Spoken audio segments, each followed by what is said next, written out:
Hello friends, आपका स्वागत है आपके अपने यूट्यूब चैनल पे। बहुत दिनों से बच्चों कमेंट आ रहा था बहुत सारे बच्चों का कि यूट्यूब चैनल पे ज्योग्राफी की क्लासेस नहीं आ रही।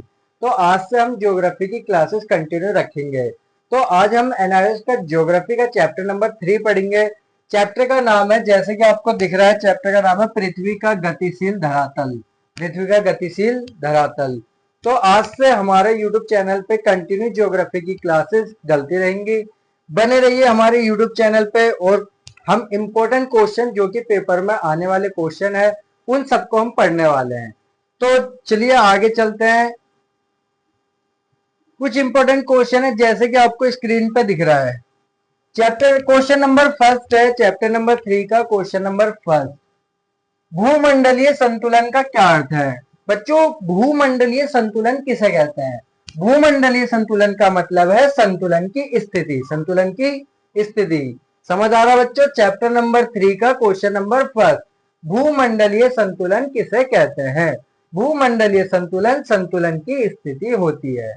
क्वेश्चन नंबर 2, पैंजिया किसे कहते हैं? तो बच्चों, अल्फ्रेड वैगनर के अनुसार, अल्फ्रेड वैगनर जी ने बताया था कि 28 करोड़ साल पहले, 28 करोड़ साल पहले पृथ्वी का समस्त भूभाग, जो आज हमें 7 महाद्वीप दिख रहे हैं, वो पहले एक ही हिस्सा हुआ करता था। एक ही जमीन होती थी जिसे पैंजिया कहते हैं। समझ गए बच्चों? अल्फ्रेड वैगनर जी के अनुसार 28 करोड़ साल पहले जो आज 7 महाद्वीप दिख रहे हैं वो पहले एक ही भूभाग हुआ करता था जिसे पैंजिया कहा जाता है। समझ गए बच्चों? क्वेश्चन नंबर 3, क्वेश्चन नंबर 3 बोलता है वैगनर द्वारा दिए गए महाद्वीप विस्थापन सिद्धांत के कोई 3 प्रमाण बताएं।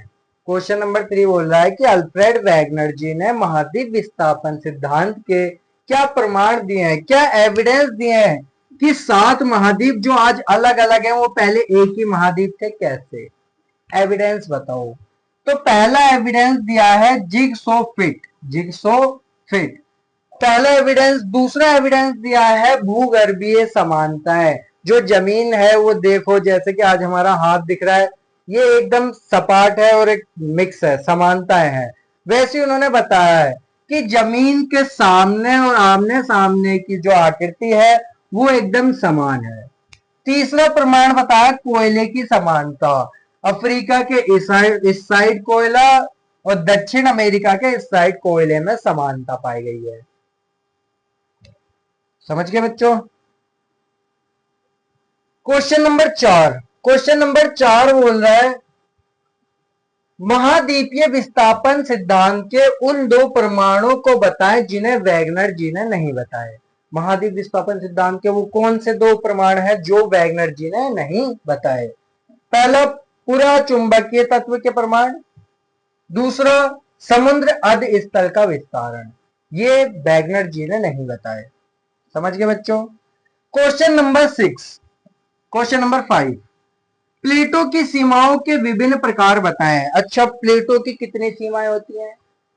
प्लेटों की 3 सीमाएं होती है। पहली सीमा होती है अपसरण सीमा। पहली कौन सी होती है? अपसरण। दूसरी होती है अभिसरण सीमा। दूसरी कौन सी होती है बच्चों? अभिसरण सीमा। तीसरी होती है रूपांतरण भ्रंश सीमा। अपसरण सीमा जो कि एक प्लेट दूसरी प्लेट के ऊपर चली जाती है। अभिसरण जो कि एक प्लेट दूसरी प्लेट से खिसक जाती है। रूपांतरित जो कि अलग हो जाती है। क्वेश्चन नंबर 6, क्वेश्चन नंबर 6, संवहनीय धाराएं कहां से उत्पन्न होती है? संवहनीय धाराएं कहां से उत्पन्न होती है? बच्चों, क्वेश्चन अगर समझ आ रहे हैं तो कमेंट में बता देना। अभी हम एक एक नंबर वाले इंपॉर्टेंट क्वेश्चन कर रहे हैं, आगे हमारी प्लेलिस्ट बढ़ेगी तो और वीडियो मिल जाएगी आपको जिसमें सारे क्वेश्चन आपको समझ में आने लगेंगे। क्वेश्चन नंबर 6 है संवहनीय धारा कहां से उत्पन्न होती है? संवहनीय धारा रेडियोधर्मी पदार्थों से उत्पन्न होती है। संवहनीय धारा रेडियोधर्मी पदार्थों से उत्पन्न होती है। क्वेश्चन नंबर 7, रूपांतरण भ्रंश सीमा कहां होती है? क्या होती है? रूपांतरण भ्रंश सीमा क्या होती है?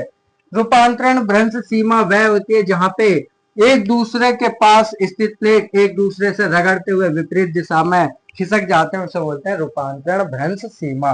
जैसे कि एक प्लेट है और ये एक प्लेट है, इनके बीच में ये एक दूसरे से खिसक जाती है, तो इस सीमा को बोलेंगे रूपांतरण भ्रंश सीमा। समझ गए बच्चों?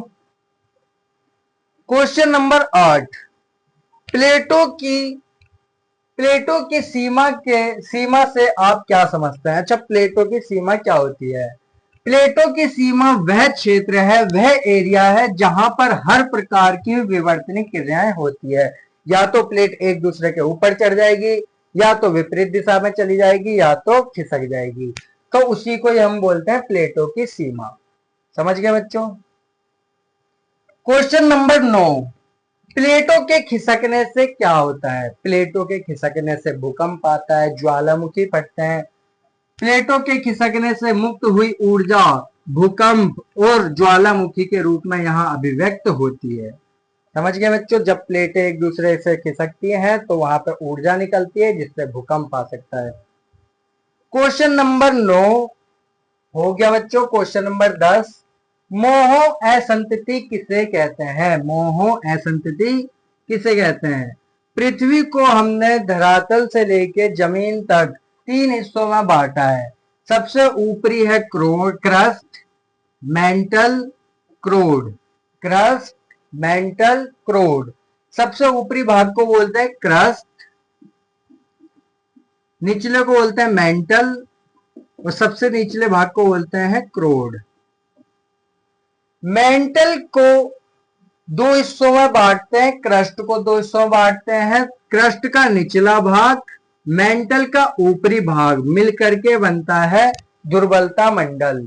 इसी दुर्बलता मंडल को ही हम मोहो असंबद्धता रेखा कहते हैं। समझ गए बच्चों? क्वेश्चन नंबर 11, कोई 2 प्लेटों के नाम बताएं। बड़ी प्लेट 7 है और बाकी छोटी छोटी प्लेटें हैं। 7 बड़ी प्लेटों में यूरेशियन प्लेट और प्रशांत प्लेट है।